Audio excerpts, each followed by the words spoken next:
अस्सलाम वालेकुम वरहमतुल्लाहि वबरकातुहू। वालेकुम सलाम रहमतुल्लाहि व बरकातुहू।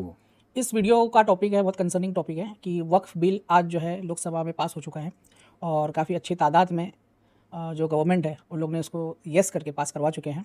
अपोजिशन के कुछ नंबर्स आए हैं लेकिन नाकाम रहे हैं। जिस तरह से डेमोक्रेसी नाकाम होती है हमेशा माइनॉरिटीज़ के हक दिलाने में, उसी तरह से इस बार भी डेमोक्रेसी माइनॉरिटीज़ के हक नहीं दिला पाई और बिल पास हो चुका है।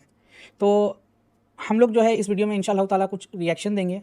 बहुत सारे जो कॉमन डाउट्स क्रिएट करते हैं राइट विंग इन्फ्लुएंसर्स लोग, तो कुछ 3-4 डाउट्स को इंशाअल्लाह रिएक्ट करेंगे और एंड में इंशाअल्लाह जो हमारे मुस्लिम भाई लोग हैं उन अपना अप्रोच कैसा होना चाहिए इस वक्त को लेके और जो हिंदुस्तान के अंदर पूरे हालात बने हुए उसको लेके कुछ बात करेंगे इंशाअल्लाह। शुरू करते हैं। तो सबसे पहले तो भाई हम लोग रिएक्ट करने वाले इस अनफॉर्चुनेटली इस भाई की वीडियो पे, तो स्टार्ट करते हैं। दूसरा सिविल वॉर जैसी स्थिति निर्माण होगी और तीसरा वो Asaduddin Owaisi, you know how he dramatically speaks, ये बिल आएगा तो हमारी मस्जिदें छिन जाएगी, हमारी खानकाएं, तो बेसिकली वो कि कब्रिस्तान छिन जाएगा, मस्जिदें छिन जाएगी। Basically Kusal, you would remember, I think I done a podcast with you on CA also.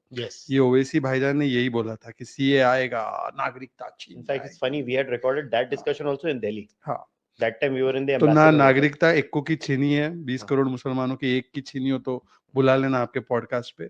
तो इस पॉइंट पर मैं ये बोलूँगा कि ठीक है, ऑन पेपर तो नहीं लिखा कि मस्जिदें छीन जाएगी, लेकिन नहीं छीनी जाएगी या आने वाली जो ज़मीन है वो तुम्हारी मर्जी के हिसाब से वक्फ डिक्लेयर नहीं होगी, ये भी कहीं नहीं लिखा है। मैं क्यों ऐसा बोल रहा हूँ मैं समझाता हूँ कि इस बिल में 2-4 क्लॉजेस इस तरीके से फ्रेम किए गए हैं ना कि इसका क्यूमुलेटिव इफेक्ट जो आएगा जब ये इंप्लीमेंटेशन में आएगा ना, वो अलाउ कर देगा कि अपनी मर्जी से मुसलमानों की मर्जी के खिलाफ भी जो है चीज़ों को वक्फ डिक्लेयर करना या ना करना ये हो सकता है। मैं क्यों बोल रहा हूँ, जैसे फॉर एग्जांपल इन लोगों ने एक क्लॉज रखा है कि वक्फ बोर्ड के जितने भी मेंबर होंगे वो सारे के सारे अब गवर्नमेंट नॉमिनेट करेगी। पहले कुछ इलेक्ट होते थे, कुछ नॉमिनेट होते थे, अब यहाँ पर सारे के सारे गवर्नमेंट नॉमिनेट करेगी। उसके साथ जो सीईओ या फाइनल आर्बिटर रहेगा वो भी गवर्नमेंट नॉमिनेटेड हो जाएगा और यहाँ पर उसका नॉन मुस्लिम होना अलाउ कर दिया इन लोगों ने। ठीक है, इसके साथ एक इन लोगों ने शान पट्टी ये की है ना कि जो अपर लिमिट है, ठीक है, फॉर एग्जांपल अगर वक्फ बोर्ड के अंदर 11 लोग होते हैं तो इन लोगों ने एक ऐसा क्लॉज लाया है कि मिनिमम जो है 2 लोग नॉन मुस्लिम्स होने चाहिए, लेकिन अपर लिमिट पे कोई कैप नहीं है। सही समझ में आया तुमको? तो टेक्निकली जितने भी इन लोगों ने मुस्लिम मेंबर्स का होना अलाउ किया है, अगर उसको काउंट भी कर लोगे तो अल्टीमेटली अगर ये लोग चाहे, क्योंकि सब सारे मेंबर अगर गवर्नमेंट नॉमिनेट कर रही है और फाइनल आर्बिटर भी सीईओ ही हो रहा है, ठीक है, और अपर लिमिट भी नहीं है हिंदुओं के होने की, तो अगर ये लोग चाहेंगे तो उस वक्त वक्फ बोर्ड के अंदर नॉन मुस्लिम्स की भी मेजोरिटी क्रिएट हो सकती है। बिल्कुल समझ में आया? तो what will stop the non Muslim majority from taking a decision which is not in the interest of Muslims? सही क्योंकि फाइनल आर्बिटर भी तो तुम्हारा ही बंदा है, बिल्कुल तो और वो भी नॉन मुस्लिम हो सकता है, तो क्या स्टॉप कर लेगा? अच्छा, अब ये वाली The basis of their own, in a sense, fascination, then the party concerned has to go and prove that it is not a Waqf property. The appeal goes to, or the case matter goes to a Waqf tribunal, and the Waqf tribunal's decision is final. You can't even challenge it in a court. This basically made Waqf a law unto itself. And therefore, you've seen the entire litany of cases where Waqf is claiming, sometimes it claimed Taj Mahal. इसके अंदर मसला ये है कि ये एक वो झूठ है, इसके अलावा के 2-3 झूठ ऐसे हैं ना जिसके ऊपर मतलब हवा बना के रख दिया इन लोगों ने। ठीक है, सही। पब्लिक को भी बेवकूफ़ बना रहे और खुद भी बेवकूफ़ तो है ही ये लोग। मैं बताता हूँ क्यों। सबसे पहले तो ये लोगों ने जो 1500 साल पुराना मंदिर था जो वक्फ हो गया, जिसके बेसिस पे वो किरण रिजिजू ने जो पूरा जो भाषण दिया था, ठीक है, और देखने वाली पब्लिक को लग रहा है हाँ यार ऐसे कैसे कर सकते हैं लोग, लेकिन किसी ने थोड़ी सी अकल ये नहीं लगाई कि अगर मंदिर 1500 साल पुराना है, क्या वो जो ज़मीन है बाद में वक्फ नहीं की जा सकती है? बिल्कुल क्योंकि ऐसा ही हुआ है। फेडरल का ये आर्टिकल है कि जब इसकी तहकीक की गई तो एक ज़माने में कोई एक क्वीन थी जिसने बहुत बड़े बड़े चंक्स ऑफ लैंड जो थे ना उस वक्त के मुगल रूलर को वक्फ किए थे पॉलिटिकल यूनिटी बताने के लिए या पॉलिटिकल एफिलिएशन के लिए। तो उस ज़मीन जो वक्फ हुई है उसके ऊपर वो मंदिर है। ओके ठीक है, तो बिल्कुल वो ज़मीन वक्फ की जा सकती है। तो आपने एक फार्मर की स्टोरी बताकर एक इमोशनल एंगल लेकर पूरे वक्फ बोर्ड को एक डिमोनाइज करने की कोशिश की है। नहीं, this is not logical, this is not rational. बिल्कुल ठीक है, तो एक तो ये झूठ है। दूसरा झूठ कि भाई वक्फ ट्रिब्यूनल जो है उसके डिसीजन को चैलेंज नहीं किया जा सकता है। बहुत बड़ा हुआ इसका। हाँ, कि वक्फ बोर्ड ने एक बार डिक्लेयर कर दिया तो अब इसका डिसीजन भी ट्रिब्यूनल ही लेगा। ट्रिब्यूनल के अंदर पूरा वक्त माफिया बैठा है। हाँ, ये इधर ही बोलने बैठे हैं तो इस सिचुएशन के अंदर सबसे पहली चीज़ तो ट्रिब्यूनल होता क्या है? ठीक है, बहुत चीज़ों के ट्रिब्यूनल होते हैं, सिर्फ वक्फ का ही एक ट्रिब्यूनल नहीं है, क्योंकि कोर्ट्स के अंदर जो है ना ऑलरेडी एक लॉन्ग प्रोसेस चल रहा है, बहुत सारे लैगिंग केसेस है। तो इस मामले के अंदर स्पेशलाइज एक जुडिशरी बॉडी बिठाई जाती है, गवर्नमेंट अपॉइंटेड। ठीक है, मेरे चाचा ताऊ नहीं बैठते, वक्फ बोर्ड के मेंबर नहीं बैठते उसके अंदर। गवर्नमेंट अपॉइंटेड बॉडी होती है जिसके अंदर एक डीएम लेवल का बंदा होता है, डिस्ट्रिक्ट मजिस्ट्रेट लेवल का बंदा होता है, डिस्ट्रिक्ट जज होता है क्लास 1 का, और एक मुस्लिम लॉ एक्सपर्ट होता है ट्रिब्यूनल के अंदर। और जो डिस्ट्रिक्ट जज या वो जो डिस्ट्रिक्ट मजिस्ट्रेट लेवल का जो बंदा रहेगा वो भी मुसलमानों ने ऐसा तो लिखा नहीं है। बराबर। ठीक है, तो लोगों को तो इस तरीके से बता रहे कि भाई ट्रिब्यूनल जो है आपकी ज़मीन को जो है वक्फी बता देगा, तो भाई झूठा पोर्ट्रेल क्यों कर रहे हैं लोग? ठीक है, सरासर झूठ है ना। अच्छा, इसके अलावा क्योंकि अब वहाँ पर तो ऐसे बंदे तो बैठे नहीं है कि जो वक्फ बोर्ड के मेंबर है, गवर्नमेंट अपॉइंटेड बंदे बैठे, ठीक है। उसके साथ साथ इन लोग ये भी बता रहे हैं कि अब वक्फ ट्रिब्यूनल ने भी एक डिसीजन ले लिया तो अब वो चैलेंजेबल नहीं है किसी भी हाई कोर्ट के अंदर। तो सबसे पहले मैं ये बताऊँ कि ट्रिब्यूनल की जो पावर्स होती है ना, वो it is equivalent to a civil court, okay, ठीक है। तो क्योंकि it is equivalent to a civil court, उसके डिसीजन को आप सिविल कोर्ट में तो चैलेंज नहीं कर सकते हो, तो वहाँ पर ट्रिब्यूनल का डिसीजन तो फाइनल है। लेकिन उसी सेक्शन के अंदर यानी 1995 के जो एक्ट है जो अभी करंटली लागू है 2013 अमेंडमेंट के बाद में, वहाँ पर ऑलरेडी लिखा हुआ है सेक्शन 83 सबसेक्शन 9 में कि जो भी डिसीजन ट्रिब्यूनल का रहेगा हाँ वो फाइनल है, लेकिन हाई कोर्ट अगर जो अग्रीव पार्टी यानी जिसकी जमीन वक्फ डिक्लेयर की गई है अगर उसको कोई प्रॉब्लम हुई या वक्फ बोर्ड को ट्रिब्यूनल के डिसीजन से कोई प्रॉब्लम हुई या हाई कोर्ट को लगा कि भाई वक्फ बोर्ड ने बराबर डिसीजन नहीं दिया, तो ऑन इट्स ओन अकॉर्ड वो इस डिसीजन को मॉडिफाई कर सकता है, रिवर्स भी कर सकता है। अच्छा, ये ऑलरेडी लिखा हुआ है, ओके, ठीक है। लेकिन लोगों को ये ऐसा बता रहे हैं कि भाई हम लेकर आए हैं कि भाई अब आप चैलेंज कर सकते हो वक्फ बोर्ड के मतलब वक्फ ट्रिब्यूनल के डिसीजन को हाई कोर्ट के अंदर, समझ में आ रहा है? मतलब ऑलरेडी जो सिविल कोर्ट्स थे जिनको हम लोकल कोर्ट्स बोल सकते हैं, Probably. तो सिविल कोर्ट्स के अंदर वक्फ ट्रिब्यूनल के डिसीजंस को चैलेंज नहीं किया जा सकता था, लेकिन अगर किसी को मसला है तो हाई कोर्ट में हाई कोर्ट में जा सकता है, ऑलरेडी मेंशन्ड है ये प्रोविजन। या तो इन लोगों ने पढ़ा नहीं है, इन बीच किसी लोग सारे के सारे इनकॉम्पिटेंट है, इसको हटाओ। अगर तो इन लोगों ने पढ़ लिया है उसके बावजूद ये ऐसा झूठ बोल रहे हैं लोगों को, तो ऐसे झूठे को फिर से हटाओ, समझ में आया? क्योंकि ये ऑलरेडी मेंशन्ड है, तो जो सेक्शन ऑलरेडी मेंशन्ड है आप लोगों को आकर ऐसा झूठ क्यों बोल रहे आप लेकर आए हो इस तरीके का बिल। एक तो पॉइंट ये है। दूसरी चीज इन लोगों ने चीजों को वर्स कर दिया, क्योंकि पहले वाले प्रोविजन के अंदर कोई लिमिट नहीं थी। जैसे ट्रिब्यूनल का डिसीजन अगर हाईकोर्ट में चैलेंज करना है तो इसका कोई टाइम कैप नहीं दिया कि भाई इतने टाइम तक में हो जाना चाहिए, लेकिन इन लोगों ने बोला भाई 90 डेज के अंदर हो जाना चाहिए, तो उल्टा आपने तो टाइम लिमिट लगा दी, तो आपने अच्छा किया बुरा किया, ठीक है। ये हो गया दूसरा झूठ। तीसरा जिस पर ये बहुत कैपिटलाइज करने की कोशिश कर रहे कि जो है हम औरतों को भी इस वक्फ बोर्ड का मेंबर बनाएंगे, औरतें भी मेंबर होंगी, औरतें भी मेंबर होगी, तो ये भी प्रोविजन ऑलरेडी मौजूद था सेक्शन 14 में, ओके, ऑलरेडी प्रेजेंट था कि दो जो औरतें हैं वो मेंबर होंगी वक्फ बोर्ड की, ठीक है। कुछ नया नहीं किया, कुछ नया किए नहीं, बस लोगों खराब को, कर हाँ मैं बताता हूँ कि उल्टा वुमेन का रिप्रेजेंटेशन और डाइल्यूट कर दिया इन लोगों ने। ऐसे जैसे फॉर एग्जांपल अगर पहले वक्फ बोर्ड में 7 से 11 मेंबर हो सकते थे, अब ये लोग आगा खानी और दूसरी जो शिया कम्युनिटीज है उनके मेंबर्स को एक्स्ट्रा ऐड करेंगे, ठीक है। अब जब लोग एक्स्ट्रा बढ़ जाएंगे, लेकिन आपने यहाँ पर वुमेन की जो रिप्रेजेंटेशन है उसको तो 2 ही रखा, बिल्कुल तो पहले अगर 7 में से 2 औरतें होती थी, अब 11 12 15 में से 2 औरतें होंगी, तो वुमेन रिप्रेजेंटेशन तो डाइल्यूट हो गया ना, सही, समझ में आया? तो लोगों को झूठ बोलना बहुत आसान है क्योंकि एजुकेटेड नहीं है ना ऑडियंस, सही। समझ में आया? और ऐसा तो 100% नहीं है कि इन लोगों ने पुराना एक्ट पढ़ा नहीं है, सरासर झूठ बोला जा रहा है, प्लान झूठ बोला जा रहा और हम लोग मतलब काफ़ी एविडेंट है कि इस तरह ये जैसा भाई है है। कुशाल मेहरा, इस जैसे कई राइट विंग इन्फ्लुएंसर्स है जो ये 3 पॉइंट को ही बार बार बार-बार, रिपीट किए जा रहे मतलब इतना आम कर दी कि अब लोगों को लगने लगा कि वक्फ जो है ना मतलब एक माफिया चल रहा था जिससे हिंदुओं की ज़मीन खतरे में।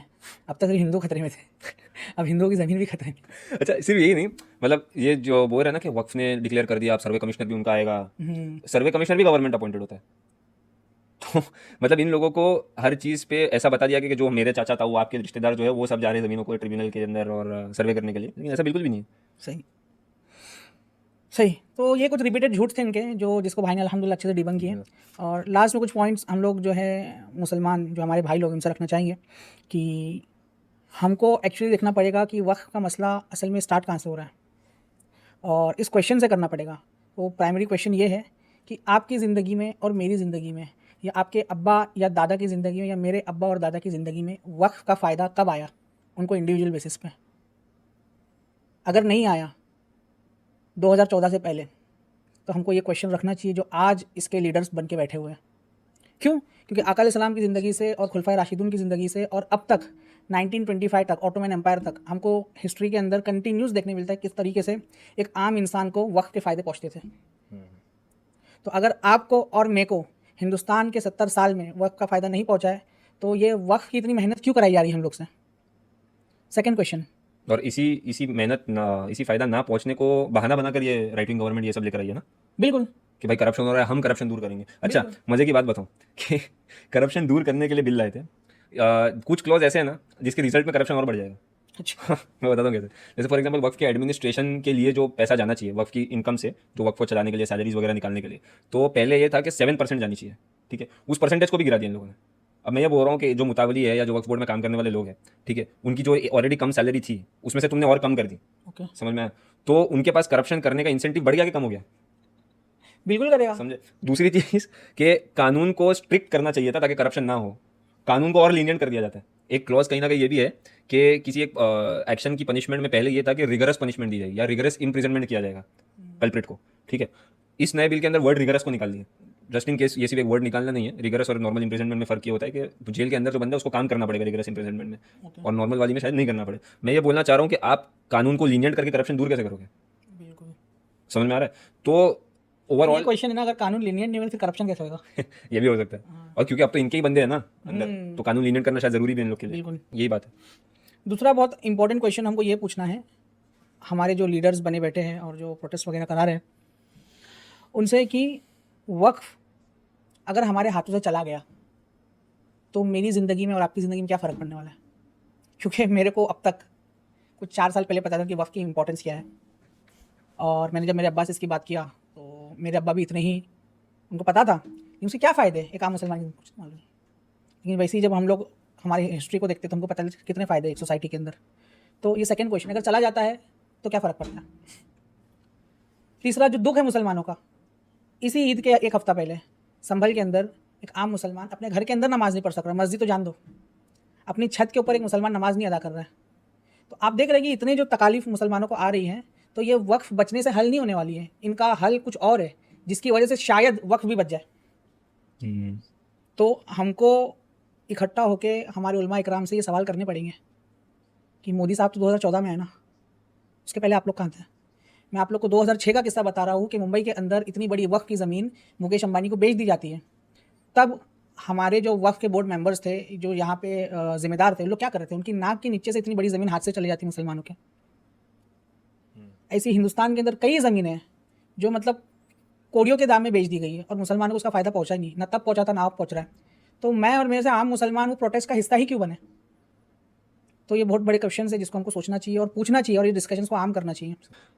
कुछ क्लॉज जिससे करप्शन और बढ़ जाए, उसमें एक ये भी है भाई कि करंट एक्ट के सेक्शन 16 में disqualification criteria from becoming a member, तो फ्रॉम बिकमिंग अ मेंबर और कंटिन्यूइंग एज अ मेंबर, इसके अंदर एक क्राइटेरिया है कि कोई बंदे ने कोई ऑफेंस किया है, क्रिमिनल ऑफेंस, जिसके ऊपर उसको बाइज्जत बरी नहीं किया गया, या ऐसा बंदा जो मॉरल टर्पिट्यूड भी कर चुका है, कोई शेमफुल एक्ट, कोई शर्मनाक हरकत, जैसे संसद में बैठ के अडल्ट फिल्म देखना, ऐसी सारी चीज़ें जो है ना, जो मॉरल इनहेरेंटली इमोरल समझी जाती है, ऐसे बंदे को भी मेंबर नहीं बनाया जाएगा, या अगर वो मेंबर है उसको कंटिन्यू नहीं करने दे सकते। ठीक है, अब करंट बिल के अंदर प्रोविजन लेके आते हैं कि भाई ऐसे बंदे नहीं, ये वाले क्लॉज को हटा दो और ये क्लॉज लेकर आओ कि जिस बंदे को 2 साल से कम की जेल हुई है ना, वो बन सकते मेंबर। यानी जो मित्रों की पार्टी के अंदर जो लोग हैं, जो क्रिमिनल्स बैठे हैं, वो लोग शायद नहीं बन सकते क्योंकि उनके ऊपर तो ज़्यादा बड़े बड़े चार्जेस हैं, लेकिन उनके जो इंटर्न लोग हैं ना, वो लोग बन सकते हैं। समझ में? तो ये एक क्लॉज है। अच्छा, दूसरी चीज़ क्यों मैं ये बोल रहा हूँ कि गवर्नमेंट इनकॉम्पिटेंट है। ठीक है, तुम इतना बड़ा बिल ओवरनाइट लेकर आते हो, ठीक है, उसके बाद इतना बड़ा बिल की, इतने बड़े बिल को लाने की वजह से जो रकस क्रिएट होता है, जो देश के अंदर तकलीफ क्रिएट होती है, उसी बिल के अंदर तुम कॉन्ट्राडिक्शंस करते हो, ड्राफ्टिंग एरर करते हो। फॉर एग्जांपल, इस बिल के एक सेक्शन में, इसी सेक्शन के अंदर मेंबर बनने का डिस्क्वालिफिकेशन क्राइटेरिया क्या है कि वो बंदा नॉन मुस्लिम नहीं होना चाहिए। ओके, ठीक है, इस बिल में इस क्लॉज को एक्टिवली रिमूव नहीं किया गया। ओके, तो अगर एक्टिवली रिमूव नहीं हुआ है तो मतलब ये वाला क्लॉज रिटेन्ड है। समझ में? डिस्क्वालिफिकेशन क्राइटेरिया ये है कि नॉन मुस्लिम मेंबर नहीं हो सकता, but at the same time वो लाते हैं कि यार अब जो है नॉन मुस्लिम्स को मेंबर बनाओ। अच्छा, हाँ, तो ये कॉन्ट्राडिक्शन कैसे आ गया? तुम लोग पढ़ लिख कर नहीं करते हो क्या? तो नहीं करते। सवाल ये है असल में कि एक तो देश के अंदर इतना जो है रकस क्रिएट किया, और ऊपर से जो बिल लेकर आए उसमें भी गलती कर दी। समझ में? तो this is the point that I am trying to get at. Having said that भाई, यू कैन कंक्लूड नाउ। तो बोलने का मकसद और पूरे कंक्लूजन ये है कि मुसलमान लोग को आँख खोल लेनी चाहिए कि ये जो आपके साथ जुल्म हो रहा है, ये पूरा का पूरा कॉन्स्टिट्यूशनल है, लीगल है और डेमोक्रेटिक है। अगर कोई इसको बोलेगा कि ये अनडेमोक्रेटिक है, अनकॉन्स्टिट्यूशनल है, तो बिल्कुल नहीं, ये पूरा लीगल है और आपके साथ जुल्म जो है लीगली किया जा रहा है। जुल्म जिसको कॉन्स्टिट्यूशन बोलते हैं वो किताब हाथ में रख के किया जा रहा है। As a Muslim in India we need to completely rethink what our politics is. अस्सलाम वालेकुम वरहमतुल्लाहि वबरकातुहू। वालेकुम सलाम।